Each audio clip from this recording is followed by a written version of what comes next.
মুজিবনগরের কেদারগঞ্জ বাজারে Gias pharmacy, Shafi hotel, New Big Bazaar সহ ৩টি প্রতিষ্ঠানকে ২৭,০০০ টাকা জরিমানা করেছে।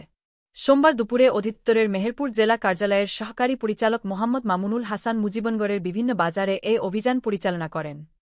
মেহেরপুরের মুজিবনগরে জাতীয় ভোক্তা অধিকার সংরক্ষণ অধিদপ্তর অভিযান চালিয়ে কেদারগঞ্জ বাজারে মেয়াদোত্তীর্ণ ওষুধ বিক্রির দায়ে মেসার্স গিয়াস ফার্মেসিকে ৫,০০০ টাকা, অস্বাস্থ্যকর ও নোংরা পরিবেশে খাবার প্রস্তুত ও পরিবেশনের দায়ে শফি হোটেল অ্যান্ড রেস্টুরেন্টকে ২,০০০ টাকা এবং নিষিদ্ধ কসমেটিক্স বিক্রির অভিযোগে নিউ বিগ বাজারকে ২০,০০০ টাকা জরিমানা করা হয়।